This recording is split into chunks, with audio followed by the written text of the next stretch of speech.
Pandian store நாளைக்கான episode என்னன்னு பார்க்கலாம். இங்கே சரவணனை பிடிச்சி வெளுத்து வாங்கிடுறாங்க. எப்படி அந்த மாதிரி சொல்ல போச்சு, நீலாம் ஒரு மனுஷ ஜென்மம் அடா, உன்னை நாங்கள் அப்படி ஆட வளர்த்துருக்கோம், இப்படி ஆட வளர்த்துருக்கோம் அப்படின்னு பாண்டியனும் கோமதியும் சும்மா வெளுத்து வாங்குறாங்க. சரவணன் அப்படியே ஆணி அரைஞ்ச மாதிரி நிற்கிறாரு. ஏதாவது பேசுடா, ஏதாவது பேசு அப்படின்னு சொல்லிட்டு மாறி மாறி அரைகிறாங்க. அப்படியே சரவணன் வாயை திறக்கிறாருங்க. சரவணன் என்ன சொல்லுவார், மன்னிச்சிருங்கன்னு சொல்லுவாங்களா இல்லை அவன் எனக்கு வேணான்னு சொல்லுவாங்களா அப்படிங்கிறத தெரிஞ்சுக்கிறதுக்கு முன்னாடி நம்ம சேனலுக்கு உங்கள் பொண்ணான கையால் ஒரு லைக்கை போட்டு சப்ஸ்கிரைப் பண்ணி ஆதரவு கொடுங்க ஃப்ரெண்ட். சும்மா கையை விடுங்கம்மா, நிறுத்துங்கம்மா அப்படின்னு சொல்லிட்டு கத்துறாரு. கத்துறோன்னு ஆடி போறாங்க. நம்ம அம்மா கோமதி, அம்மா என்னடா இப்படி பேசுற, பின்ன எப்படிமா பேசணும், இல்லை நான் எப்படி பேசணும்னு நீங்க நினைக்கிறீங்க, சொல்லுங்க எப்படி பேசணும்னு நினைக்கிறீங்க அப்படின்னு சொன்ன கையோட அப்படியே எல்லாரும் பாக்குறாங்க. என்ன சரவணா, என்னம்மா இப்படி பேசுறீங்க, நீ சும்மா இருப்பா, நீ தான் எல்லாத்துக்கும் காரணம் அப்படின்னு சொல்ல, அப்படி ஏய் அவளை ஏன்டா பேசுற அப்படின்னு சொல்லிட்டு பாண்டியன் வேகமா எந்திரிக்கிறாரு. நீ எவ்வளவு பெரிய தப்பு பண்ணிருக்க, ஏன்டா ஒரு பொண்ணை பார்த்து, அதுவும் கட்டின பொண்டாட்டியை பார்த்து இப்படி ஒரு வார்த்தை கேட்கலாமா, அது யாரு பிள்ளைன்னு அப்படின்னு சொல்ல அப்படி பாக்குறாரு. பேசாம அம்மா அப்பாவை பார்த்துட்டு அம்மாவை மட்டும் எதிர்றாரு. பாட்டி இருந்துட்டு கொஞ்சம் பொறுமையா பேசுங்களேன், அவனுக்கு ஏதோ மன வருத்தம் வேதனையில அப்படி பேசியிருப்பான். அம்மா நீ சும்மா இருமா, அந்த புள்ளைங்கிற உரிமையில பயங்கரமா கத்துது கோமதி ஆத்தாக்கிட்ட. ஆனா அவர் மட்டும் அத்தை கொஞ்சம் அமைதியா இருங்கத்த, இல்லையா நான் சொல்றது கேளு, அதெல்லாம் இல்லைங்க, நம்ம வீட்டு பொண்ணை பார்த்து ஒருத்தன் இப்படி கேட்டா நம்ம விட்டுருவோமா என்ன அப்படி சொல்ல, நம்ம வீட்டு பிள்ளை அப்படி தப்பு பண்ணாதியா, அப்போ அந்த பிள்ளை தப்பு பண்ணுச்சுன்னு சொல்ல வரல, ஆனா அவனுக்கு கோபம் இருந்துச்சு, அந்த நேரம் பார்த்து அப்படி கேட்டுட்டான், விடுங்களேன் அப்படின்னு சொல்லிட்டு பார்த்து அங்கிட்டு தவிக்குது. என்ன அப்படி பண்ண, எதுக்குடா அப்படி பண்ணுன்னு சொல்லிட்டு கோமதியும் பாண்டியனும் வாங்குன்னு வாங்குறாங்க. கொஞ்சம் நிறுத்துங்க அப்படின்னு கத்துறாங்க. என்னம்மா எப்ப இருந்துச்சுமா புதுசா வந்துச்சு உங்க மருமக மேல பாசம், இல்ல நானும் தெரியாம தான் கேட்கிறேன், எப்ப இருந்து வந்துச்சு இந்த பாசம் அப்படின்னு சொல்ல அப்படியே உறைஞ்சு போய் நிற்கிறாங்க. ஏன்னா நிறுத்துமா அப்படின்னு சொன்ன கையோட, என்னடா என்ன இப்படி அம்மா போய் எப்படி பேசுற, அப்பா நீங்களும் அம்மா மாதிரியே பேசுறீங்களா இல்லை எப்படி, என் பக்கம் இருக்க நியாயத்தை புரிஞ்சுக்குவீங்களா இல்லையா, நீங்கள் என் பக்கம் இருப்பீங்க தோழனா இருப்பீங்கன்னு நினச்சேன்ப்பா, ஆனால் நீங்களும் இப்படி அம்மா மாதிரியே புரிஞ்சுக்காம நிற்க வச்சு கேள்வி கேட்குறீங்களேப்பா அப்படின்னு சரவணன் கேட்க, டே நான் அதெல்லாம் சொல்லவல்லடா, ஆயிரம் இருந்தாலும் அவள் கற்ப சந்தேகப்படலாமாடா, அது எவ்வளோ பெரிய பாவம் இல்லையா அப்படின்னு சொல்ல, அப்பா நான் ஒன்றும் சந்தேகப்பட்டெல்லாம் சொல்லலப்பா, எனக்கும் அவளுக்கு என்ன சம்மந்தம் இருக்கு சொல்லுங்க அப்படி சொல்ல, என்னடா இப்பெல்லாம் பேசுற, அவள் நம்ம வீட்டு வாரிசை சுமந்துட்டு இருக்காடா, ஐயோப்பா அப்படின்னு அப்படி காதுல எனக்கு ஈயத்த காய்ச்சற மாதிரி இருக்கு, அவ நம்ம வீட்டு வாரிசாவே இருக்கட்டுமே, அப்புறம் அதை வச்சு அப்படியே குழந்தைன்னு ஒன்று வந்துட்டா மட்டும் அவ பண்ணது எல்லாமே மறந்துடுமாப்பா, நினைச்சு பாருங்க ஒரு 10-20 நாளைக்கு முன்னாடி என்ன நடந்துச்சுன்னு, என்னென்ன பேசுனாங்க அவங்க அப்பனும் ஆத்தாவும் பண்ண ஃப்ராடு, இந்த ஏரியா தெருவையே நாரடிச்சிட்டு போனாங்களேப்பா, என்னென்ன பேச்சு என்னென்ன இவ இருக்காளே, இப்போ அவளை நான் சந்தேகப்பட்டேன்னோன்னு எல்லாரும் கொடை பிடிச்சிட்டு வரீங்களே, என்னை பார்த்து ஒரு பொண்ணு கூட தொடர்பு இருக்காரு, அதனாலதான் என்னை வெறுத்து பேசுறாருன்னு அப்படி ஹோன்னு வெளியில இருந்து ரூமுக்குள்ள வெளியில வந்து ஓயாம அவங்ககிட்ட ஒப்பாரி வச்சாலே, நான் அங்க ஏண்டி இப்படி போய் சொன்னேன்னு அவ தப்பத்தான் கேட்பேன், ஆனா வெளியில வந்து அவ எம்எல்ஏ தப்பு பழிய போட்டா என்னென்ன பண்ணா தெரியுமா, அவளுக்கு நீங்க வக்காலத்து வேண்டி என்ன திட்டுறீங்களா, என்ன அடிக்கிறீங்களா, இதோ அம்மா அவ உள்ளுக்க கொண்டு வச்சாங்களே எவ்வளவு முடியாம கிடந்தாங்க, நம்ம ராஜி நம்ம ஏன் மீனா நீ உள்ளர வரல, அதனால உனக்கு அது வேகம் தெரியல, உனக்கு அந்த இது இல்ல, அடி வாங்கின எங்களுக்கு தானே அந்த வலி வேதனை தெரியும், தலைவலியும் பல்வலியும் தனக்கு வந்தா தெரியும் சொல்லுவாங்க, உனக்கு எந்ததும் இல்ல, அந்த அம்மா உன்னை விட்டுருச்சு, அதனால நீ அவங்களுக்கு சொம்பு திக்கிட்டு மாமா அப்படிங்கிறாங்க. நீ நிறுத்தமா, என்ன நினைச்சிட்டீங்க அந்த நிலையில என்ன வச்சு பாருங்க, அன்னைக்கெல்லாம் எல்லாரும் ஊரே எனக்காக சரவணா நீ பாவண்டா, சரவணா நீ வேற கல்யாணம் பண்ணிக்கடா அப்படின்னு ஊர்ல உள்ளவங்க எல்லாருமே அப்படிதான் பேசிக்கிட்டு இருந்தாங்க, தங்கமேல் மாதிரி ஒரு பொண்ணு வேணவே வேணாச்சி அப்படின்லாம் சொன்ன, இன்னைக்கு அவங்க பூராமே பாவம் தங்கமேலு அப்படின்னு சொல்ற அளவுக்கு அவ அப்படியே நாடகம் ஆடுறா, சே என்ன சரவணா இப்படி இருக்கானே அப்படின்னு சொல்ற அளவுக்கு ஏன் கரெக்டா டேமேஜ் பண்ணிட்டாங்க, வேற யாரு டைரக்டர் தான், அன்னைக்கே போய் டாக்டர்கிட்ட போய் காமிச்சோம்ல, அது குழந்தையே இல்ல சும்மா தான் இருந்திருக்கு அப்படின்னு சொன்னாங்கல்ல, இவங்க ஒரு வாட்டி டாக்டரை பார்த்தாங்களாம், அதுக்கப்புறம் நம்ம ஒரு வாட்டி பார்த்தோம், அப்பெல்லாம் இல்லையா, அதுக்கப்புறம் 2 மாசம் கழிச்சு வீட்டை விட்டு போயிடுவாங்களாம், அப்போ போய் இவங்க செக்அப் பண்ணாங்களாம், அது உண்மைன்னு நம்புவாங்களாம், அட உண்மையாவே இருக்கட்டுமே, எனக்கு பிடிச்சிருந்தா தானே நான் அவளோட வாழ முடியும், ஏய் நம்ம வீட்டு வாரிசுடா அப்படின்னு வாயை திறக்க அப்படியே வருது கோமதிக்கு, ஆனா வாயை யாருமே திறக்கப்படாது, இப்ப நான் பேசுற வரைக்கும் எல்லாரும் என்ன பேசிட்டீங்க அடிச்சிட்டீங்க முடிச்சிட்டீங்க, ஏன் தரப்பு நியாயத்தையும் கேளுங்க அப்படின்னு சொல்லிட்டு தாங்க ஆரம்பிக்கிறாரு எல்லாத்தையுமே, என் புள்ள வயிற்றுல சுமந்தா மட்டும் நான் அவ பண்ணதெல்லாம் மன்னிக்க முடியுமா, எம்புட்டு கெஞ்சணும் எம்புட்டு, ஏண்டி போய் சொல்றேன்னா இவங்க தான் கொடுமைப்படுத்தினாங்க, நீங்க கொடுமைப்படுத்தினீங்களா அது எல்லாத்தையும் விட 80 பவுன் நகை போலி நகையை குடுத்துட்டாங்கன்னு சொல்லி 80 பவுன் நகைய வைக்க சொன்னாங்களே! அதையெல்லாம் மறந்துட்டீங்களா? நீங்க அடிச்சு சித்திரவதை பண்ணீங்கன்னு எம்புட்டு நாடகம். அவளும் தானே ஆமா எங்க அம்மா சொல்றது உண்மைதான். என்னென்ன பேசுனா எல்லாத்தையும் விட இன்னொன்னு சொல்லட்டுமா? அவள நல்லவன் நினைக்கிறீங்களா?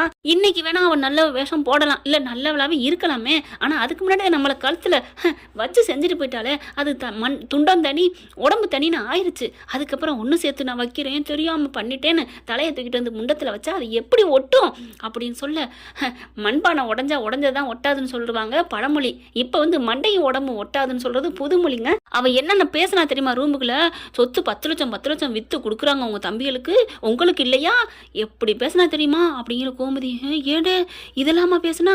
ஆமாம்மா, அவ எப்படிலாமா கடையில் வச்சுக்கிட்டு காசு பூரா களவாண்டது பூரா அப்பனும் மகளும் தாம்மா எல்லாத்தையும் அள்ளி போயிட்டு மாமா மேலே பழி போட்டாங்கம்மா. 30 வருஷம் அவங்க கூட இருந்த மாமாவே நீ சந்தேகப்பட்டவங்க தானே, அப்புறம் என்ன எப்படி அப்படிங்கல இவங்க 2 பேரும் அதிர்ந்து போய் நிற்கிறாங்க. பாண்டியனுக்கு இப்படி பார்க்குறாரு. சரிடா நீ சொல்கிறதெல்லாம் நியாயம்தான், உன் பக்கம் ஒரு தப்பும் இல்லை தான். ஆனால் அது வந்து அப்படிங்கல என்னப்பா அது வந்துன்னா அந்த பிள்ளை மாசமாயிட்டா எல்லாத்தையும் மறந்துட முடியுமா? அந்த புள்ள வந்ததுனால எல்லாம் ஆயிருமா? சரி ஒன்றே ஒன்று நான் சொல்கிறேன், அந்த பிள்ளைக்கு உண்மை தெரிஞ்சு பாருங்க, அந்த பிள்ளை தப்பானவ அந்த வீட்டிலேருந்து ஃப்ராடு பண்ணாங்கன்னு. அப்போ அந்த பிள்ளை மாசமாக இருந்துருந்துச்சுன்னா அப்போ என்ன பண்ணியிருப்பீங்க? மாசமாக இருக்கா சரிடி நீ இங்கே இருந்துக்கடி, உங்கள் அப்பா அம்மா மட்டும் நாங்கள் லேட்டாக திட்டிக்கிறோம் அப்படின்னு நான் இருந்திருப்பீங்க. வீட்டை விட்டு விரட்டிருப்பீங்கல்ல, அதே மாதிரி தானே நடந்திருக்கும். அப்பா அதே மாதிரி நினச்சிக்கோங்க. அவள் வீட்டை விட்டு போகல மாசமாக தான் இருந்தான்னு. எனக்கு வேணாம்மா, அவள் வேணாம் அப்படின்னு சொல்லிட்டு அடித்து பேசுகிறாங்க. டே கொஞ்சம் பொறுமையாக பேசுடா, பொறுமையாக பேசுகிறக்கு ஒன்றும் இல்லைம்மா. அவள் எவ்வளோ திமுறா பேசுகிறா, என்னை கூப்பிட்டு வச்சு சொன்னா. எனக்கு டவுட்டு தான், எனக்கு இருக்கு. யாரும்மா நான் என்ன கடவுளா? டப்புன்னு அப்படியா நீ கர்ப்பமாயிட்டியா, நீ பண்ண பாவங்கள் அனைத்தையும் நான் மன்னிக்கிறேன், உன்னை நான் ஏற்றுக்கிறேன் அப்படின்னு சொல்கிறதுக்கு நான் சாதாரண மனுஷம்மா. அந்த மாதிரி நான் சொல்ல முடியாதுமா. நான் ஒரு நகமும் சதையும் உள்ள மனிதன். எனக்கு என் மனசு நொந்து வெந்து போய் கிடக்கு. இதுல அந்த மயில் இறகாலே வந்து வருடுனால என்னால அவளை ஏத்துக்க முடியாதுமா அப்படின்னு சொல்ல மீனா என்ன பண்றாங்க, அத்தை நீங்க அழுகாதீங்க அத்தை, மயிலுக்காவே இவர் வேணான்னு சொல்லிட்டாங்க, சம்பாரிச்சு நானே வளர்த்துக்கிறேன்னு சொல்லிட்டாங்க. அதான் அவங்க சொல்லிட்டாங்களா, இவங்க தங்காச்சி சொல்லிட்டாங்களாம். சரி மீனா நீங்களாம் பேசுவீங்க, நெருப்புல நிக்கிறவங்க தானே சுடும், நீங்க பக்கத்துல இருந்து வேடிக்கை பாக்குறவங்க என்ன சுடுதுங்கிற, எங்களுக்கெல்லாம் ஏதாவது சொல்றோமா அப்படின்னு நீங்க ஈஸியா சொல்லிடலாம், உள்ளுக்கு இருக்கிறவங்களுக்கு தானே சுடும் அப்படின்னு பாயிண்டா சரவணன் பேசுறது யாருக்கெல்லாம் பிடிச்சிருக்கோ, இப்படி பேசினா நல்லா இருக்கும்னு நினைக்கிறவங்களும் கமெண்ட்ஸில் சொல்லிடுங்க ஃப்ரெண்ட்ஸ் கருத்துக்களை.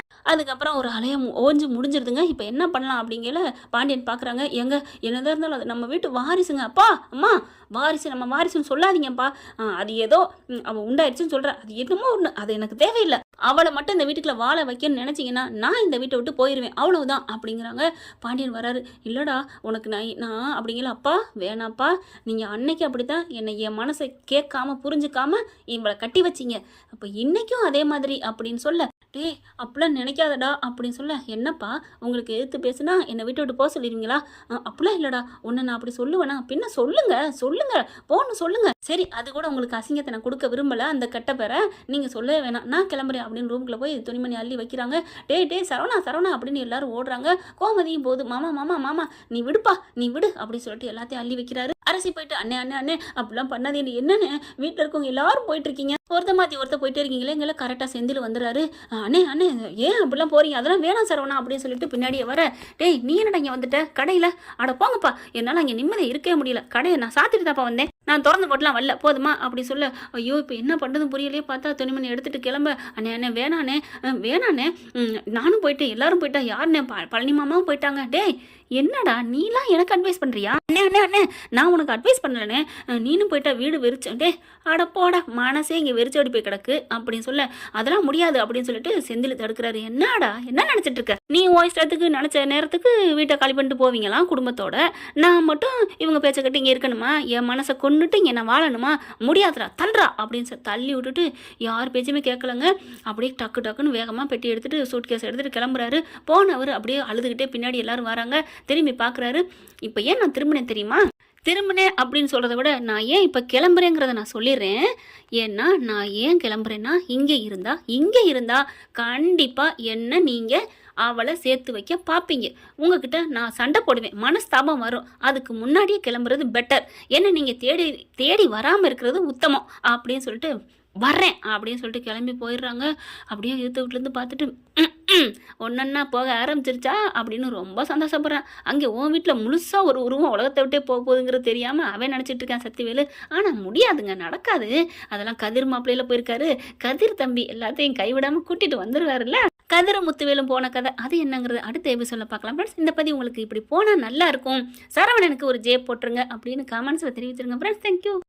இந்த வீடியோ உங்களுக்கு பிடிச்சிருந்தா தயவு செய்து லைக் பண்ணுங்க. இன்னும் அப்டேட்ஸ்க்காக சேனலை சப்ஸ்கிரைப் பண்ண மறக்காதீங்க. நம்ம கிட்ட இருக்க எல்லா சேனல்ஸோட லேட்டஸ்ட் வீடியோ அப்டேட்ஸ்க்காக மேல ரைட் சைடுல காட்டுற லிங்கை கிளிக் பண்ணி வாட்ஸ்அப் குரூப்ல ஜாயின் பண்ணுங்க. உங்களிடம் விடைபெறுவது நான் உங்கள் மெஹர்.